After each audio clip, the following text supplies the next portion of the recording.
Hey everyone, this is Tim from YourSixStudios. Today in this video, I'm going to show you some of the best Call of Duty WarZone settings to have on. So let's go ahead and jump into the video right now.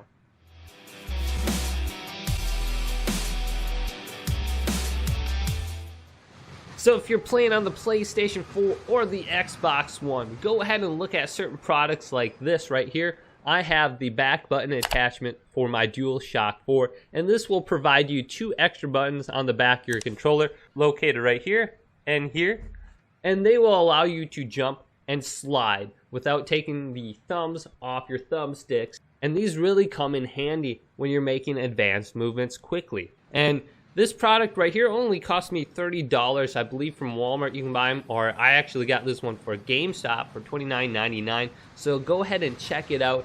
It's awesome, and this one's actually officially licensed by Sony themselves. So if you're looking to up your game, look at one of these products. Now let's go ahead and go through the different options in Call of Duty WarZone right now. And when you're looking at the horizontal and vertical stick sensitivity, most pro players play at around 6.6. So you're thinking about Scump, Formal. A lot of them are around 6.6. And for example, mine is 9. And the reason for this is because for Call of Duty now, we have something called ADS Sensitivity Multiplier. And this is the low zoom right here. And this will be your aim down sights for anything under the 3.25 zoom. So you can have a little bit higher horizontal and vertical stick sensitivity, which will allow you to survey the map quicker. And then when you're aiming down sights, you can fine tune that aim so it's slower when you're aiming. So go ahead and go through this setting right here and make sure your aim down sights is slower than your horizontal or vertical stick sensitivity, so you are landing those shots at further ranges accurately. And I try to keep my ADS multiplier for the low zoom about 6. And then for the high zoom is anything over the 3.25 zoom multiplier. And for this, I typically like it around 9. And then a lot of pro players, they play without having controller vibration enabled. I keep it enabled just because I like the feel of the feedback. If you're playing with a controller with very strong feedback, that vibration could cause you to miss shots and be a little bit less accurate when the vibrations start kicking in when you're getting hit, or you may panic and it may slightly move your thumb on your joysticks, causing you to miss. And here's a big one for Call of Duty WarZone, the use/reload behavior. The normal is tap to reload, and you have to hold to use to like get in a vehicle, to go through a door. Well, I have Contextual Tap, and this will allow you to tap the square button on your PlayStation 4 controller, and you will instantly get in a vehicle, open up a cash station, pick up a weapon, instead of taking that like 0.25 seconds to hold down the button and then pick up the item. And then you can also tap the square button to go ahead and reload your weapon. So you're going to be picking up weapons like very, very quickly instead of that longer delay. But there is one drawback to the Contextual Tap, even though it's probably the best thing you can have on for Call of Duty WarZone. When there's 2 different instances where you have to reload your weapon and you're standing like right next to a vehicle and you're trying to get in, to reload your weapon, you would actually have to hold down the square button instead of tapping it, because if you would tap it, you would get into the vehicle. It can be a little bit tricky. I found myself in situations where I'm shooting in a vehicle and we're moving and I accidentally tap the square button because I'm trying to reload my weapon, and I jump out and I get lit up. And my team just goes driving off without me because I forgot that I had to reload my weapon by holding down the square button. But once you get used to Contextual Tap, this will probably be one of the biggest difference makers for you in Call of Duty WarZone. And here's another big one, I think, is the slide behavior. Instead of holding to slide, you are actually just tapping to slide. It makes your moves a lot quicker. Here's when I've been starting to use the automatic tactical sprint. So instead of like pressing the left thumbstick into sprint, automatic tactical sprint, I just go up on my left thumbstick. I just push that up and I start running and sprinting automatically. Then if I want to like slowly walk, I just barely press up on my thumbstick and I'll start walking. So I don't have to press my thumbstick in to start walking or sprinting. And I actually really enjoy this. It allows me to make sliding behaviors and movements really quickly without having to take that time to press in my left thumbstick. And also there is an option for auto move forward. When you press up on the left thumbstick twice in a rapid succession, you're going to automatically sprint forward.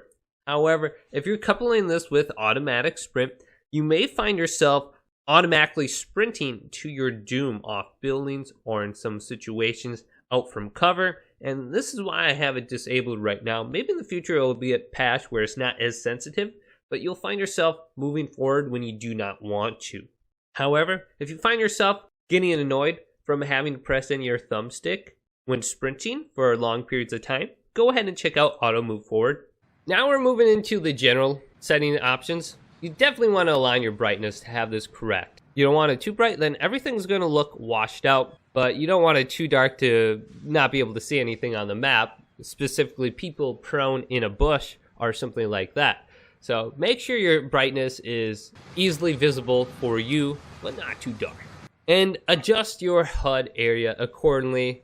Put those lines on the edge of the screens. And here's another big one, I think, is the film grain. Do you want your screen to look a little bit grainy or not? The less grainy it is, the clearer the picture on your screen, which will make it easier for you to see things. So turn that film grain off and see if that's easier to see. For me, it's a no-brainer. Now moving down to the colorblind area. I am colorblind, so this is a big thing particular to me. If you cannot see numbers in this circle right now, you're colorblind. And you will want to go through the different menus right here for the colorblind options and just see which one makes it easiest for you to see the numbers in these circles. And then you have a couple of different options right here for the colorblind target. So just go through these and just see which one is easiest for you to see. And just like the film grain world motion blur, it makes things harder to see because everything's blurry. So for weapon and world motion blur, when you're moving around, everything is blurry.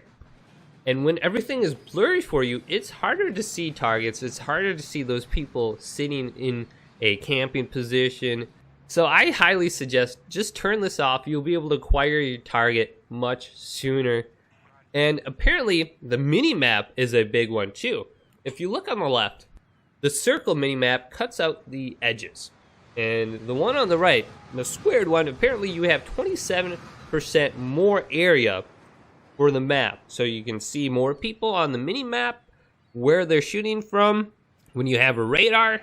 And this could provide you a significant advantage over someone who doesn't have the squared mini-map. So check out the mini-map shape. And for the audio, look at the different audio mixes. I really enjoy the boost high audio mix. I think it's easiest for me to hear just specific footsteps or people in general walking around through walls. So look at the boost high, boost low, or just boost in general. See what's best for your headset and your setup. For music volume, that's pretty much just an annoyance for me, so I always turn that down. Same thing with dialogue volume. You do have the option to turn up your microphone in here for the game chat and make someone else louder in here. And also make sure you have voice chat enabled right here. But the nice thing about this option is you can mute everyone except your party, mute everyone except your friends, or just completely disable it. But I have it enabled right now. And when you go down to voice chat effect, yours may be default on like stealth comm or classic chatter. When you go to no effect, it will take off like that radio sound to your voice chat. So it won't sound like people are talking to you over like a walkie-talkie. And it will just sound clear like a normal communication.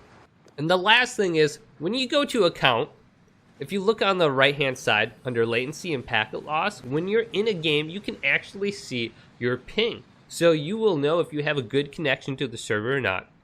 And sometimes I see myself throwing like 2 or 3 grenades when I only throw 1. And I'll go to the account and look at my latency, and I'm actually lagging. And a good latency, it seems like for Call of Duty, is around 40 milliseconds. But in WarZone, we're looking at 60 to 70. Anything over that, you're going to be literally missing like 2 or 3 shots before they actually land on the person. And 100 milliseconds will pretty much be unplayable. So hopefully this video did indeed help you. Go ahead and leave this video a thumbs up and subscribe to my channel down below for more Call of Duty help videos coming up next on YourSixStudios.